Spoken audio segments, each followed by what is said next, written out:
तो सीएम योगी आज प्रयागराज के दौरे पर जाएंगे, जहां पर वो महाकुंभ में पहुंचकर महाकुंभ का औपचारिक समापन करेंगे। कार्यक्रम के मुताबिक सीएम योगी सुबह 11 बजे प्रयागराज पहुंचने वाले हैं। सीएम योगी हनुमान मंदिर में दर्शन पूजन करेंगे। सीएम योगी नाविकों, यूपीएसआरटीसी के ड्राइवरों से बातचीत करेंगे। महाकुंभ में तैनात पुलिस प्रशासन के अधिकारियों और कर्मचारियों से सीएम योगी की बातचीत होगी। सीएम योगी महाकुंभ में सफाई कर्मियों, स्वास्थ्य कर्मियों समेत कई लोगों को सम्मानित भी करेंगे। स्वच्छ कुंभ कोष, आयुष्मान योजना प्रमाण पत्र का वितरण करेंगे। डिजिटल मीडिया सेंटर में सीएम योगी मीडिया कर्मियों से भी संवाद करेंगे। शाम 7 बजे मुख्यमंत्री योगी आदित्यनाथ प्रयागराज से रवाना हो जाएंगे। तो एक बड़े भव्य आयोजन का समापन, और अब मुख्यमंत्री खुद इस आयोजन में भाग लेने वाले तमाम कर्मियों को सम्मानित करने वाले हैं, संवाद करने वाले हैं, मुलाकात करने वाले हैं। आज 11:30 बजे वो पहुंचेंगे प्रयागराज और इस दौरान ये कार्यक्रम रखा गया है।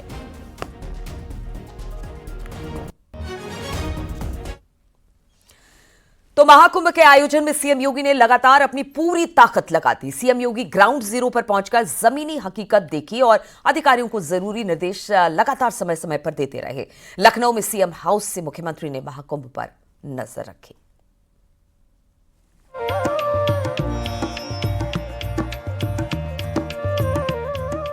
सनातन का सबसे बड़ा पर्व महाकुंभ तमाम रिकॉर्ड अपने नाम कर गया, लेकिन ये रिकॉर्ड यूपी सरकार के मुखिया योगी आदित्यनाथ की कड़ी मेहनत और लगातार निगरानी की बदौलत बना। महाकुंभ की तैयारी राज्य सरकार की ओर से काफी पहले ही शुरू कर दी गई थी और मकर संक्रांति पर पहले अमृत स्नान के बाद श्रद्धालुओं का ऐसा सैलाब उमड़ा जिसे रोकना असंभव था। हर रोज लाखों की संख्या में लोगों ने स्नान किया।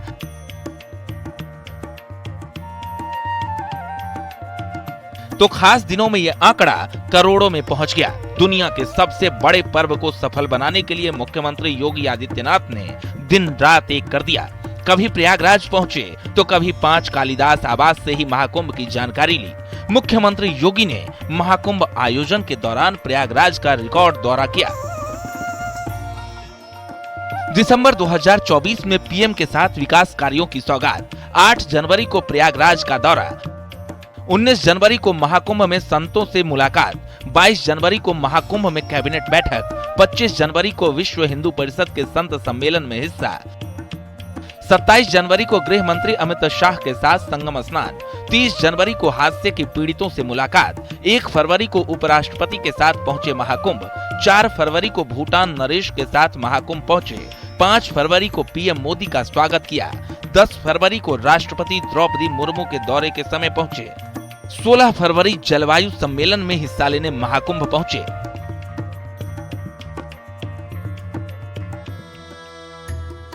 महाकुंभ में राज्य सरकार को 45 करोड़ श्रद्धालुओं के पहुंचने की संभावना थी, जबकि यह आंकड़ा बसंत पंचमी तक ही पूरा हो गया। उसके बाद हर दिन नए रिकॉर्ड बनते गए।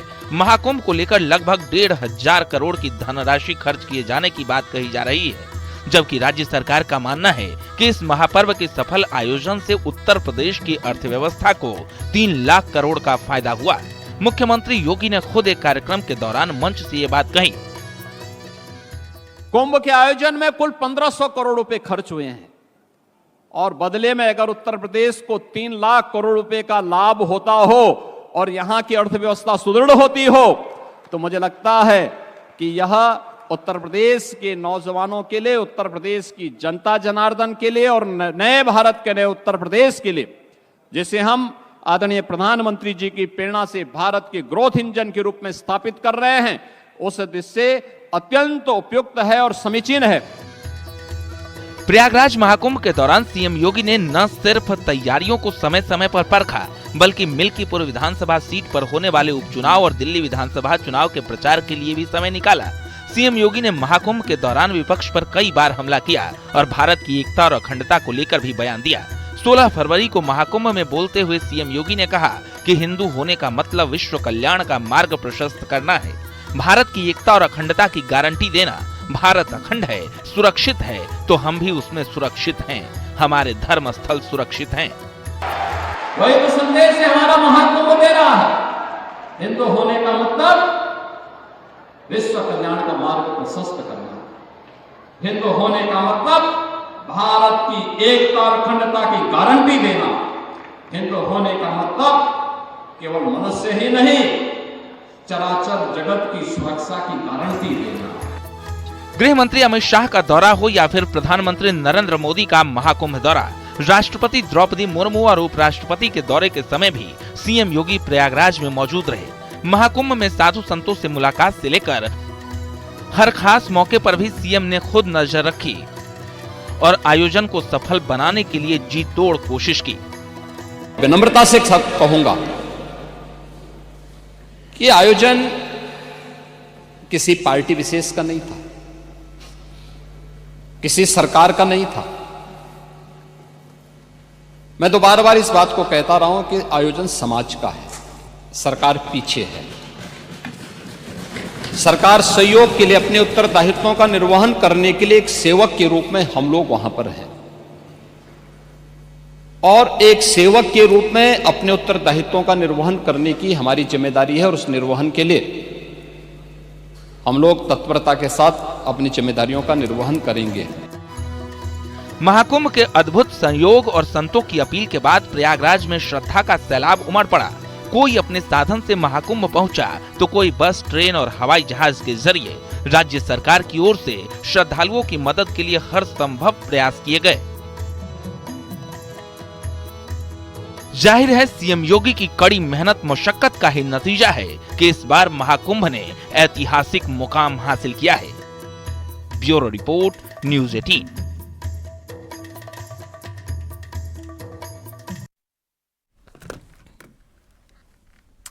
और प्रयागराज में आयोजित महाकुंभ का सकुशल समापन हो गया और इस तरह से प्रयागराज महाकुंभ दुनिया की तीसरी सबसे बड़ी आबादी बना।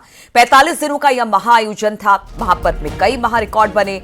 कल महाकुंभ के आखिरी दिन संगम में स्नान करने के लिए जनसैलाब उमड़ पड़ा।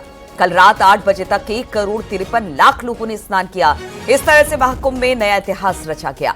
कुल 66,30,00,000 श्रद्धालुओं ने पूरे इन 45 दिनों में स्नान किया है।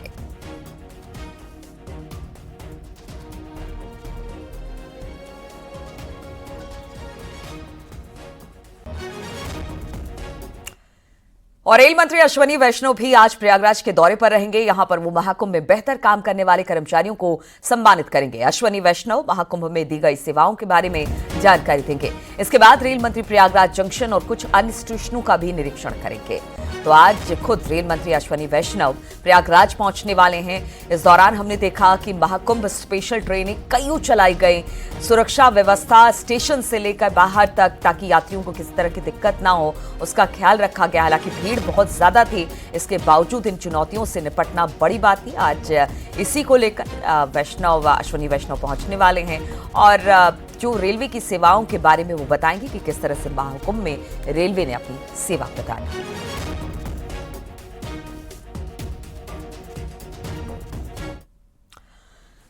प्रयागराज में महाकुंभ 2025 के आखिरी दिन इंडियन एयरफोर्स ने मेला क्षेत्र में शानदार एयर शो किया और इस अद्भुत प्रदर्शन ने श्रद्धालुओं को रोमांचित किया। कुंभ के पावन अवसर पर जहां गंगा के तट पर साधु संतों और श्रद्धालुओं की भीड़ उमड़ी, वहीं आकाश में वायुसेना के जाबाजों का कौशल देखने लायक था। शिवरात्रि महास्नान के दौरान श्रद्धालुओं को सुखोई लड़ाकू विमान से सलामी दी गई।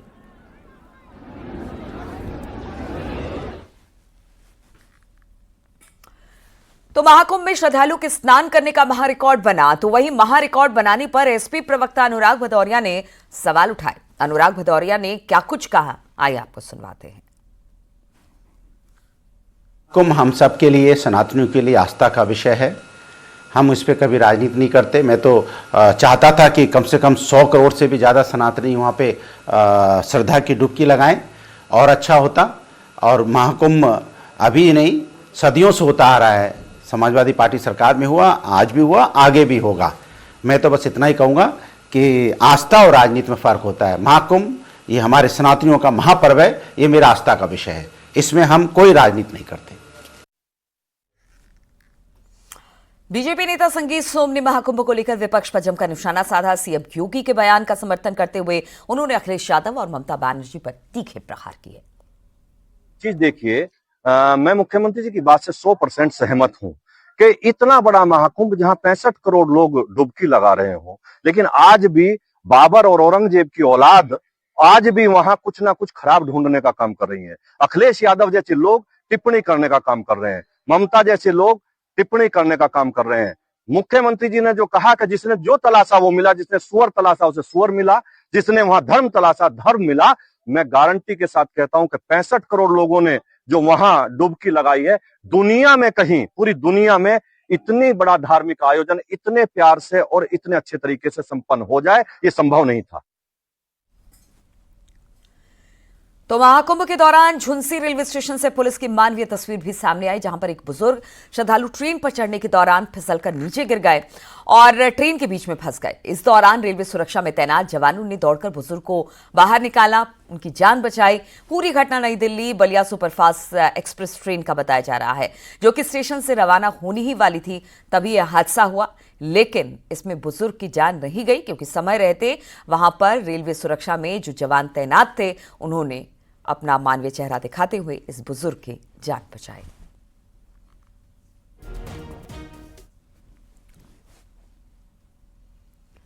और अब बात संभल के कर लेते हैं। तो संभल के सूर्यकुंड मंदिर में अतिक्रमण को जल्द ही हटाया जाएगा। डीएम राजेंद्र पेंसिया ने मंदिर की जमीन की पैमाइश कराने के आदेश दिए हैं। वहीं डीएम ने एसपी ने सूर्यकुंड मंदिर क्षेत्र का निरीक्षण भी किया और भगवान शिव का जलाभिषेक किया। बताया जा रहा है कि हाईवे पर स्थित मंदिर की जमीन पर अवैध कब्जा करने की शिकायत मिली है। कब्जे के आरोपी दुकानदारों को दुकान के कागजात समेत तलब किया गया। वहीं डीएम ने मंदिर की जमीन की पैमाइश का आदेश भी दिया। मंदिर प्रबंधन को अब बाउंड्री बनाने के निर्देश दिए गए हैं। जिन 87 देव तीर्थों का वर्णन आता है, उसमें प्रथम देव तीर्थ सूरजकुंड मंदिर है।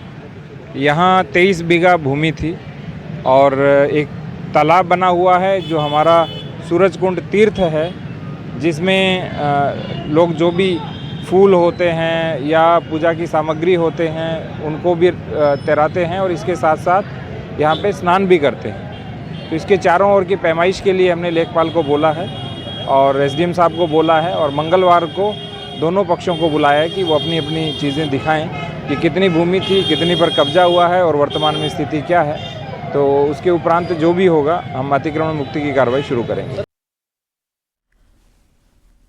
और social media influencer Harsha Richharia ने वीडियो जारी कर सुसाइड की धमकी दी। हर्षा रिछारिया ने जानने वाले कुछ लोगों पर उन्हें बदनाम करने का आरोप लगाए। उनका आरोप है कि उनके फेक वीडियो बनाकर सोशल मीडिया पर वायरल किया जा रहा है। वीडियो में हर्षा ने अपना दर्द बयां किया है।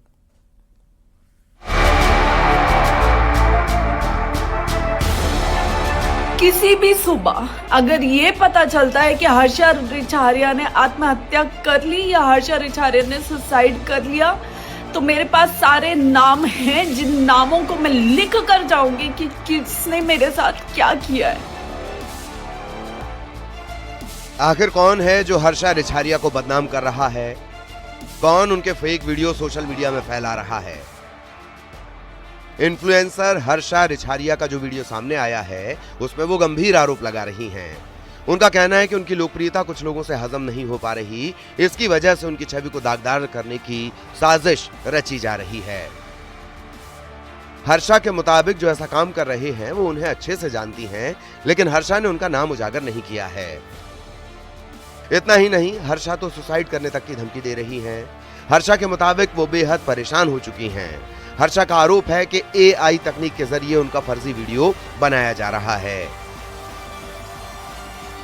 आपने एआई से मेरे फेक वीडियोस बनवाए और उन्हें सर्कुलेट करना चालू किया। पिछले 10-15 दिनों से कंटिन्यू दिन के 20, 25, 30 मेल मैसेज रिसीव कर रही हूँ कि मैम इन लोगों पे एक्शन लीजिए, आपकी बदनामी की जा रही है, आपके फेक वीडियोस बना के सर्कुलेट किया जा रहा है। कुछ लोग मुझे रात दिन सिर्फ रोकने की कोशिश कर रहे हैं। इनके नाम मेरे पास आ चुके हैं। किसी भी सुबह अगर ये पता चलता है कि हर्षा रिछारिया ने आत्महत्या कर ली या हर्षा रिछारिया ने सुसाइड कर लिया, तो मेरे पास सारे नाम हैं जिन नामों को मैं लिख कर जाऊंगी कि किसने मेरे साथ क्या किया है। हर्षा रिछारिया जब महाकुंभ में आई थीं तो वो सोशल मीडिया पर पूरी तरह छा गई थीं। वो निरंजनी अखाड़े के रथ पर सवार होकर प्रयागराज महाकुंभ में आई थीं। उन्हें सबसे सुंदर साध्वी तक बताया गया। हालांकि हर्षा ने खुद के साध्वी होने से इनकार किया था। महाकुंभ से वो भले ही काफी पहले लौट आई थीं, लेकिन सोशल मीडिया पर उनके नाम की चर्चा होती रही। हर्षा एक बार फिर सामने आई हैं, जहां वो संगीन आरोप लगाते हुए सुसाइड की धमकी दे रही हैं। फिलहाल हर्षा के लगाए गए आरोप जांच का विषय हैं, लेकिन उन्होंने वीडियो जारी करके उन लोगों को चेतावनी देने की कोशिश की है जिन पर हर्षा इल्जाम लगा रही हैं। Bureau report, news 18।